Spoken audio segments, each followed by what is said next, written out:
नमस्कार। समसामयिक विषयों पर आपके पसंदीदा कार्यक्रम विशेष में आपका स्वागत है। मैं हूं दीपक डोभाल। हम जब जब कनाडा का नाम लेते हैं तो अक्सर हमारे जहन में भारतीय मूल के लोगों, खासकर सिख लोगों की तस्वीरें उभरने लगती हैं। कई मर्तबा तस्वीरों को देखकर यह फर्क करना ही मुश्किल हो जाता है कि ये भारत की तस्वीरें हैं या कनाडा की। कनाडा में भारतीयता की धाक इतनी मजबूत है कि वहां के रक्षा मंत्री से लेकर राजस्व मंत्री, स्वास्थ्य मंत्री, खेल समेत कई महत्वपूर्ण पदों पर भारतीय मूल के लोग काबिज रहे हैं। क्षेत्रफल के लिहाज से भले ही कनाडा भारत से बड़ा हो, लेकिन आज हम लोगों के लिए वो मिनी इंडिया से कम नहीं है। कनाडा के प्रधानमंत्री जस्टिन ट्रूडो भारत आए हुए हैं। मजबूत संबंधों के बावजूद कनाडा से हमारे आर्थिक और सामरिक संबंध कई संभावनाओं से अभी भी भरे हुए हैं। ऐसे में आज विशेष में बात होगी कनाडा की, कनाडा से हमारे रिश्तों की, वहां से हमारे कारोबार की, उनकी संभावनाओं की और जस्टिन ट्रूडो की भारत यात्रा की। तो शुरू करते हैं आज का विशेष।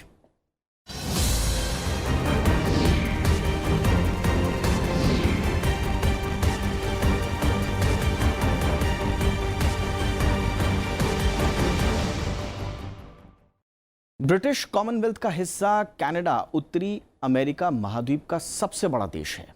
कनाडा में सामाजिक समरसता, ज्ञान को तरजीह देने और सबको साथ लेकर चलने की नीति की वजह से दुनिया में अलग पहचान है। प्रति व्यक्ति आय हो, शिक्षा के अवसर हो या ऊंचे मानव विकास सूचकांक, इन तमाम वजहों से कनाडा दुनिया भर के प्रवासियों की पहली पसंद बनता जा रहा है।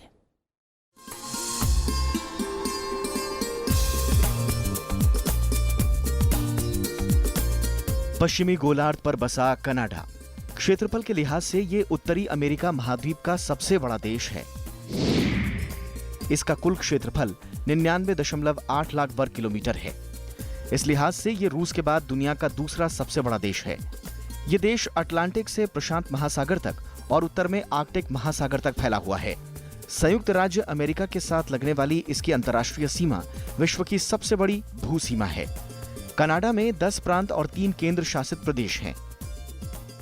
कनाडा एक डेमोक्रेटिक देश है। भारत का मित्र है कनाडा। कनाडा में यूरोप से भी लोग आए हैं।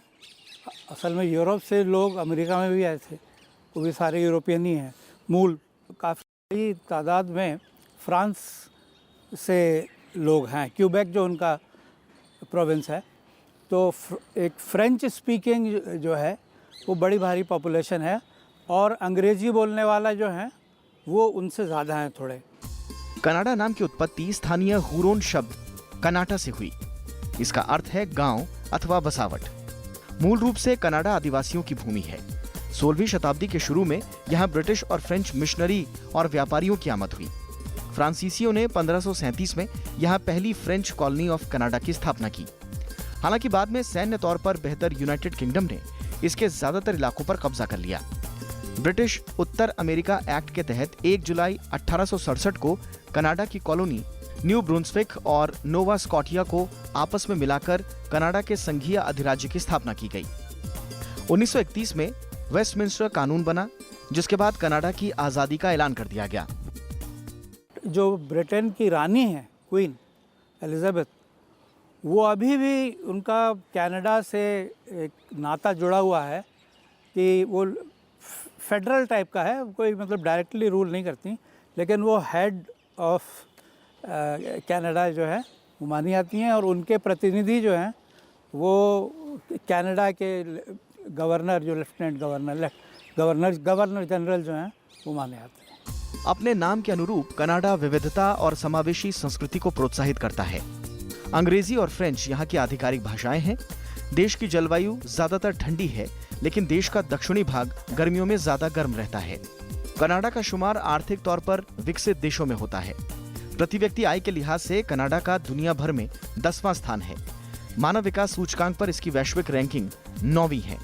गवर्नेंस, पारदर्शिता, नागरिक स्वतंत्रता, जीवन, आर्थिक स्वतंत्रता और शिक्षा की गुणवत्ता के अंतर्राष्ट्रीय मानकों के लिहाज से कनाडा दुनिया के टॉप 10 देशों में शुमार है। बहुत जो भी ऐसे आंकड़े हैं अगर पूरी दुनिया में विश्व भर में देखा जाए तो उसमें कनाडा हर इन क्षेत्रों में बहुत ही आगे बढ़ चढ़ कर है। वहाँ पर फ्रीडम ऑफ एक्सप्रेशन हो, इक्वालिटी हो, क्योंकि वो देश छोटा है, जैसे मैंने बताया करीब 36 मिलियन उसकी आबादी है, परंतु क्षेत्र भूगोल में वो काफ़ी बड़ा है, बहुत बड़ा देश है। तो वहाँ पर संभावनाएं बहुत हैं और वहाँ पर एक मल्टीकल्चरल सोसाइटी है। 2017 में कनाडा की आबादी 3.5 करोड़ से ज्यादा थी। इसमें 21.9% आबादी प्रवासियों की है। इनमें फिलिपिनो, भारतीय, ईरानी, पाकिस्तानी, अमेरिकी, सीरियाई और ब्रिटिश मूल के लोग शामिल हैं। दरअसल सभी धर्मों के आदर, समावेशी नीति और प्रतिभा को वरीयता देने की वजह से कनाडा दुनिया भर के प्रवासियों को आकर्षित करता है। कनाडा कई प्रमुख अंतर्राष्ट्रीय और अंतर सरकारी संस्थाओं या समूहों का हिस्सा है। इसमें संयुक्त राष्ट्र, नाटो, G8, G20, एशिया प्रशांत महासागरीय आर्थिक सहयोग प्रमुख हैं। कनाडा दुनिया की 11वीं सबसे बड़ी अर्थव्यवस्था है और इसकी वजह यहाँ प्राकृतिक संसाधनों की भरमार और दुनिया भर में फैला व्यापार है। इसके अलावा दुनिया के कुछ बेहतर शिक्षण और रिसर्च संस्थान भी कनाडा में हैं। मोहम्मद फातेह टीपू के साथ जैगम मुर्तजा, राज्यसभा टीवी। भारत और कनाडा के बीच संबंध करीब सैकड़ों साल पुराने हैं। 1890 के दशक में ब्रिटिश अधिकारी कनाडा में रेल समेत कई परियोजनाओं के लिए भारत के कामगार वहां ले गए, जो वहीं बस गए। इसके अलावा ब्रिटिश सेना में काम करने वाले कई भारतीय सैनिक और अफसरों ने भी वहीं घर बसा लिया और धीरे धीरे जो आज वहां का भारतीय स्वरूप उभरा है उसके बारे में आप जानते ही हैं। यही वजह है कि कनाडा से आज हमारे मजबूत राजनयिक, कारोबारी, सांस्कृतिक और भावनात्मक रिश्ते हैं।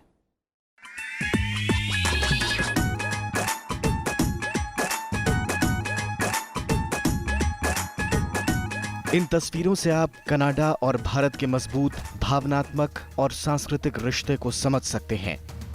लेकिन ये रिश्ते रातों रात मजबूत नहीं हुए। दोनों देशों के बीच काफी पुराने और मजबूत संबंध रहे हैं।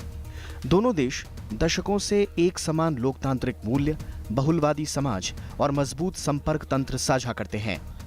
दोनों देशों के मजबूत संबंध 19वीं शताब्दी के उत्तरार्ध से चले आ रहे हैं, जब कई भारतीयों, खासकर सिखों ने ब्रिटिश कोलंबिया में पलायन करना शुरू किया। ये आज नहीं हुआ है ये माइग्रेशन ब्रिटिश राज जब था उस वक्त से, ये 200-300 साल से ये चल रहा है। कई लोगों को तो ब्रिटिश जो थे रूलर जब थे वो ले गए बाहर, वहाँ के एग्रीकल्चर में काम करने के लिए, प्लांटेशंस में। तो जैसे मॉरिशस में हो या आपका ट्रिनिडाड टोबैगो इसमें है, हाँ।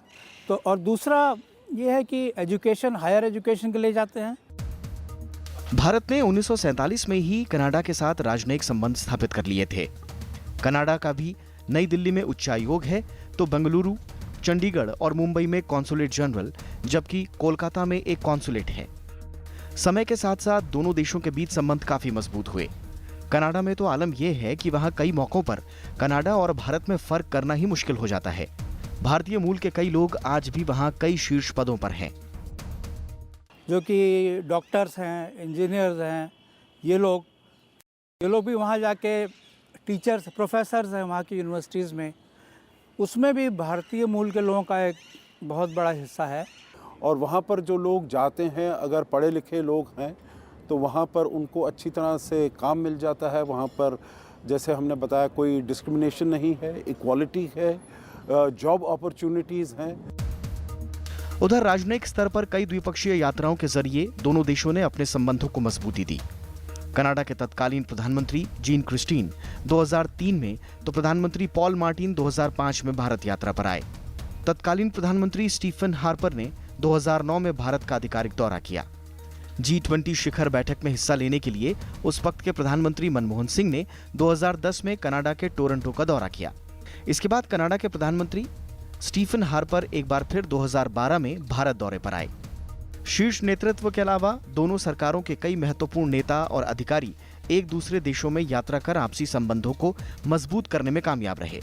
2013 में तत्कालीन भारतीय विदेश मंत्री सलमान खुर्शीद ने कनाडा में अपने समकक्ष जॉन बेयर्ड से टोरंटो में सामरिक वार्ता की। 2014 में विदेश मंत्री सुषमा स्वराज और जॉन बेयर्ड की मुलाकात दिल्ली में दूसरी सामरिक वार्ता के दौरान हुई। इसके अलावा कनाडा के गवर्नर जनरल डेविड जॉनसन 2014 में भारत दौरे पर आए। प्रधानमंत्री मोदी वहाँ पर गए थे 2015 में अपने चुनाव के 1 साल बाद में ही, परंतु उस समय वहाँ पर दूसरे प्रधानमंत्री थे, स्टीफन हार्पर थे। तो जो भी उन्होंने पॉजिटिव ये रिलेशंस को आगे ले जा पाए, वो क्योंकि स्टीफन हार्पर साहब चले गए, जस्टिन ट्रूडो आ गए, तो उसका इतना हमें फ़ायदा नहीं हो पाया। परंतु अभी मौका है, अभी दोनों देशों के पास, दोनों नेताओं के पास, प्रधानमंत्री मोदी के पास भी, वो भी अगले साल चुनाव में जा रहे हैं। मौजूदा सरकार ने कनाडा के साथ रिश्ते मजबूत करने को प्राथमिकताओं वाले क्षेत्रों में रखा है। यही वजह है कि 42 साल बाद 2015 में कनाडा का द्विपक्षीय दौरा करने वाले नरेंद्र मोदी देश के पहले प्रधानमंत्री बने। इस दौरान प्रधानमंत्री ओटावा, टोरंटो और वैंकूवर भी गए। 21 अक्टूबर 2015 को प्रधानमंत्री मोदी ने कनाडा के प्रधानमंत्री के रूप में चुने जाने पर जस्टिन ट्रूडो को फोन पर बधाई भी दी। उसी वक्त प्रधानमंत्री ने उन्हें भारत आने का न्योता दिया था। वैसे अपनी कनाडा यात्रा के दौरान प्रधानमंत्री ने जस्टिन ट्रूडो से भी मुलाकात की थी, लेकिन तब वो लिबरल पार्टी के नेता थे।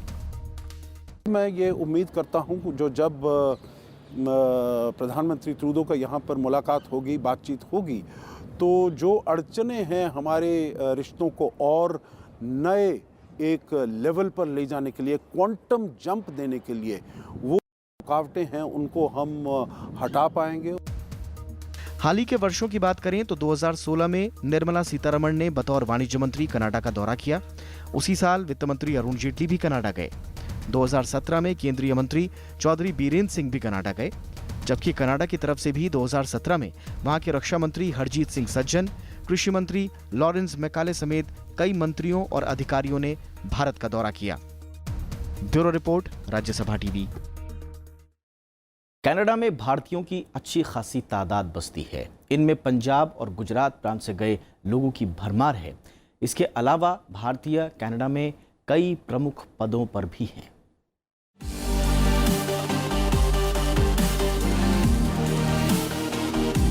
शानदार मौसम, खूबसूरत नज़ारे, दूर दूर तक फैले हरे भरे मैदान और लंबी कोस्टलाइन। इसके साथ ही धार्मिक आजादी, प्रतिभा को सम्मान और सबको साथ लेकर चलने की संस्कृति, रोजगार के अवसर और शिक्षा। ये बातें दुनिया के किसी भी व्यक्ति को कनाडा आने और यहाँ बसने के लिए आकर्षित कर सकती हैं। इसके अलावा भी कनाडा में बहुत कुछ है जो हर साल हजारों प्रवासियों को इस उत्तर अमेरिकी देश की तरफ खींच लाता है। कनाडा सरकार वीजा देते समय शिक्षा और सामाजिक योगदान करने की योग्यता को वरीयता देती है। इस पॉइंट सिस्टम के चलते भारत से बड़ी तादाद में डॉक्टर, इंजीनियर और शिक्षाविद यहाँ हर साल आते हैं। भारत और कनाडा के साथ काम करने में, दोनों डेमोक्रेसी हैं, दोनों का वैल्यू सिस्टम सेम है, freedom of press, expression, rule of law, elections, तो बहुत सारी कन्वर्जेंस है वैल्यूज़ का। और अब बहुत ज़्यादा कन्वर्जेंस इंटरेस्ट का भी हो गया है, हितों का, दोनों देशों का। कनाडा क्षेत्रफल के लिहाज से काफी बड़ा देश है, लेकिन यहाँ आबादी का घनत्व काफी कम है। इस वजह से यहाँ की सरकार प्रवासियों को हर साल अपने यहाँ आने और बसने का मौका देती है। हालांकि इसमें प्रतिभावान, शिक्षित और प्रतिष्ठित लोगों को प्राथमिकता दी जाती है। बड़ी तादाद में भारतीयों ने इन अवसरों का फायदा उठाया है। यहाँ भारतीय मूल के 12 लाख से ज्यादा लोग रहते हैं। ये कनाडा की कुल आबादी का 3% से ज्यादा है। ये लोग व्यापार, शिक्षा, तकनीक और विज्ञान जैसे क्षेत्रों में अहम योगदान दे रहे हैं। इनमें से कई ने राजनीति और दूसरे सामाजिक क्षेत्रों में महत्वपूर्ण स्थान हासिल कर लिया है। क्योंकि वहाँ पर जो सिख पॉपुलेशन है वो काफ़ी अधिक मात्रा, अगर हम लगाएं करीब 1.5 मिलियन, 15 लाख के अगर इंडियन डायस्पोरा है तो उसमें करीब 5-6 लाख सिख मूल के लोग हैं वहाँ पर। यहाँ भारतीयों के आने की शुरुआत 1897 में हुई, जब पश्चिमी तट पर रेलवे परियोजना के लिए बड़ी तादाद में पंजाब से मजदूरों को यहाँ लाया गया। द्वितीय विश्व युद्ध के बाद पूर्वी तट की तरफ भी भारतीय मजदूर पहुँचने लगे। 1947 में भारत की आज़ादी के बाद भी यहाँ लोगों का आना जारी रहा। 1970 के बाद तो पंजाब से बड़ी संख्या में लोग यहाँ आकर बसे। कनाडा में भारतीयों के बढ़ते रसूख का अंदाजा इसी बात से लगाया जा सकता है कि 2015 में हुए हाउस ऑफ कॉमन्स के चुनाव में 19 भारतीय जीतकर सदन में पहुंचे। इसके अलावा सरकार में 4 कैबिनेट रैंक के मंत्री भारतीय मूल के थे। वोटिंग में जो कनाडा में जब चुनाव होते हैं तो जो ये जो भारतीय कम्युनिटी है इसका वोट बहुत ज़रूरी महत्वपूर्ण हो जाता है अगर किसी को जीतना है वहाँ। और इसी वजह से उनकी कैबिनेट में बहुत से भारतीय मूल के मिनिस्टर्स भी हैं। तो ये पीपल टू पीपल रिलेशन जिसको कहते हैं आप अंग्रेज़ी में, वो भारत और कनाडा के बीच बहुत स्ट्रॉन्ग है। करीब 1 लाख छात्र भारत से यहाँ हर साल पढ़ने आते हैं। अमेरिका, ब्रिटेन और ऑस्ट्रेलिया की तरह इन्हें डिग्री हासिल करने के बाद वापस नहीं भेजा जाता, बल्कि यहीं नौकरी करने और बस जाने के मौके दिए जाते हैं। ज्यादातर भारतीय टोरंटो, वैंकूवर और मॉन्ट्रियल जैसे महानगरीय क्षेत्रों में बसे हैं। इसके अलावा ओटावा, वाटरलू, विनिपेग, कैगरली और हैलिफैक्स में भारतीयों की खासी तादाद है। एक अनुमान के मुताबिक कनाडा में मौजूद कुल भारतीयों में 2/3 पंजाबी भाषी हैं। पंजाबियों के यहाँ प्रभाव के चलते लोग कनाडा को दूसरा पंजाब भी बोलते हैं।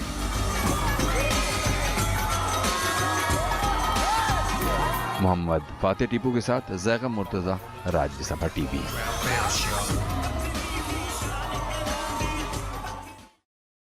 भारत और कनाडा के बीच द्विपक्षीय रिश्ते काफी मजबूत रहे हैं, लेकिन इन रिश्तों में अभी काफी गुंजाइश बाकी है। इसमें व्यापार से लेकर सामरिक सहयोग तक शामिल है।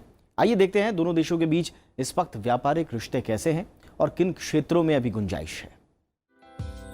भारत और कनाडा ने द्विपक्षीय कारोबारी लिहाज से बीते वर्षों में काफी तरक्की की है। हालांकि ये अभी उस स्तर पर नहीं पहुंचे हैं जहां रिश्तों के नजरिए से हो सकते थे। कनाडा के वैश्विक कारोबार में भारत की हिस्सेदारी भी काफी कम है। हालांकि कारोबार में धीमी ही सही गति बनी हुई है। भारत और कनाडा के बीच द्विपक्षीय व्यापार 2010 में $3.21 बिलियन का था, जो 2016 में बढ़कर $6.05 बिलियन के आसपास पहुंच गया। कारोबार में इस प्रगति के बावजूद कनाडा के वैश्विक कारोबार में भारत की हिस्सेदारी 2% से भी कम है। यानी कारोबार के लिहाज से अभी दोनों देशों के बीच काफी गुंजाइश है, परंतु फिर भी संभावनाएं और बहुत ज़्यादा हैं। अभी करीब 7-8 बिलियन डॉलर की हमारे व्यापार है दोनों देशों के बीच में, और वो काफ़ी कम है। हम दोनों देश बातचीत करते रहे हैं काफ़ी समय से एक कॉम्प्रिहेंसिव इकोनॉमिक पार्टनरशिप एग्रीमेंट का, उसको आगे बढ़ाना चाहिए। एक bilateral investment promotion protection agreement है, उसके बारे में बातचीत हो रही है काफ़ी समय से, उसको आगे बढ़ाना चाहिए।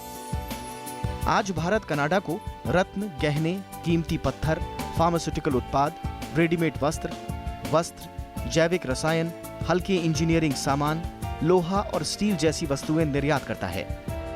वहीं भारत कनाडा से दालें, न्यूज़प्रिंट, लकड़ी का गूदा, एस्बेस्टोस, पोटाश, लौह स्क्रैप, तांबा, खनिज और औद्योगिक रसायन जैसी वस्तुओं का आयात भी करता है। भारतीय कंपनियों ने कनाडा में आईटी, सॉफ्टवेयर, स्टील और प्राकृतिक संसाधन क्षेत्र में काफी निवेश किया हुआ है। दोनों देशों के बीच द्विपक्षीय व्यापार और निवेश का माहौल मजबूत करने के लिए 2013 में भारत कनाडा सीईओ मंच का भी गठन किया गया है।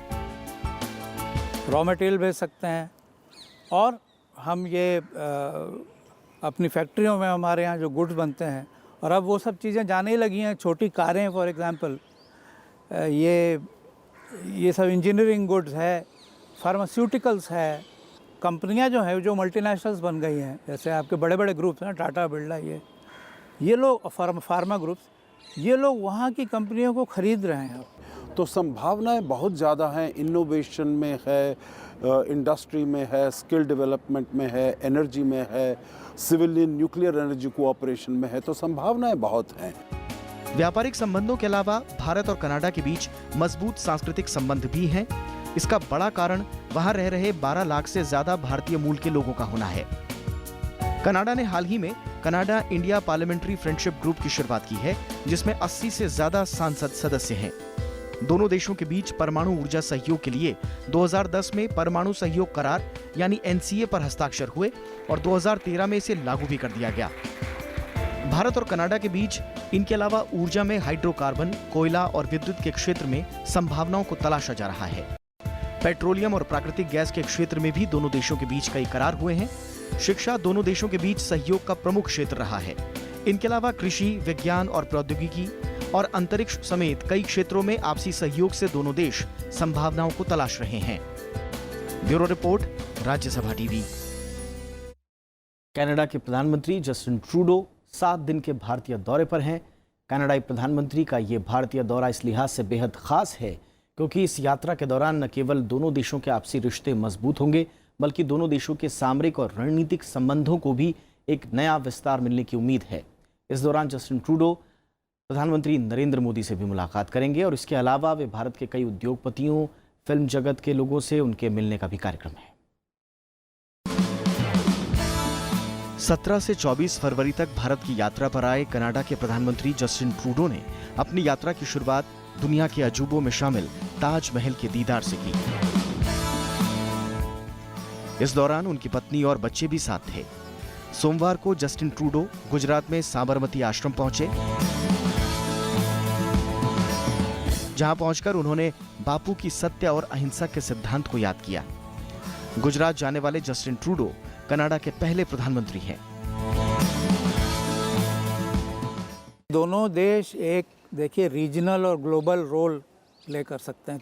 दुनिया में के जो बड़े मसले हैं, वॉर एंड पीस, ये सब, इस तरह का खून खराबा, टेररिज्म सबसे बड़ा भारत के लिए एक मुद्दा बहुत, जो कि यहाँ पर बहुत सीरियसली लोगों ने डिस्कस किया होगा ट्रूडो साहब के साथ, कि आप जो है ये कदम लीजिए कि ये टेररिज्म जो है, ख़ास करके ये खालिस्तानी टेररिज्म जो है, और वो ग्रुप्स को जो है वहाँ पे लोग खालिस्तानी बसे हुए हैं, उनको आप टेररिज्म मत करने दीजिए। जस्टिन ट्रूडो की इस यात्रा का मकसद भारत और कनाडा के बीच कारोबार, निवेश, ऊर्जा, विज्ञान, उच्च शिक्षा, इंफ्रास्ट्रक्चर डेवलपमेंट और स्किल डेवलपमेंट समेत कई अन्य क्षेत्रों में द्विपक्षीय संबंधों को मजबूत बनाना है। सुरक्षा और आतंकवाद से निपटने में एक दूसरे को सहयोग के साथ ही वैश्विक और क्षेत्रीय मुद्दे भी इस यात्रा के महत्वपूर्ण पहलू हैं। पहली बार भारत दौरे पर आए जस्टिन ट्रूडो 23 फरवरी को भारतीय प्रधानमंत्री नरेंद्र मोदी से मुलाकात करेंगे। इस मुलाकात के दौरान दोनों प्रधानमंत्रियों के बीच निवेश और आर्थिक साझेदारी पर चर्चा हो सकती है। इसके अलावा यूरेनियम, खालिस्तान मसला और दोनों देशों के बीच कारोबार को बढ़ाने पर बातचीत होने की भी उम्मीद है। दोनों देशों के बीच आर्थिक भागीदारी समझौता लंबे समय से अटका हुआ है। अगर दोनों देशों के बीच मुक्त व्यापार समझौता होता है तो कनाडा से भारत में निवेश की संभावनाएं काफी बढ़ जाएंगी। सामरिक क्षेत्र में हम दोनों के बीच में चाहे आतंकवाद से लड़ने की बात हो, हमारे ऊपर पाकिस्तान से हमेशा हमले होते रहते हैं, अफ़गानिस्तान में कैसे स्थिरता लाई जाए, कैसे शांति लाई जाए, ये सब मुद्दे हैं जिसमें कि भारत और कनाडा के बीच में इतना ज़्यादा सहयोग नहीं है, परंतु इसमें सहयोग होने की आवश्यकता है। इस यात्रा के दौरान कनाडा के प्रधानमंत्री जस्टिन ट्रूडो का भारत के शीर्ष उद्योगपतियों से भी मिलने का कार्यक्रम है। बॉलीवुड के प्रतिनिधियों से मिलकर कनाडा में भारतीय फिल्मों की शूटिंग्स की संभावनाओं पर भी उनका एक कार्यक्रम है। आगरा, गुजरात और मुंबई के अलावा जस्टिन ट्रूडो का स्वर्ण मंदिर के दर्शन का भी कार्यक्रम है। ऋतु कुमार के साथ ब्यूरो रिपोर्ट, राज्यसभा टीवी।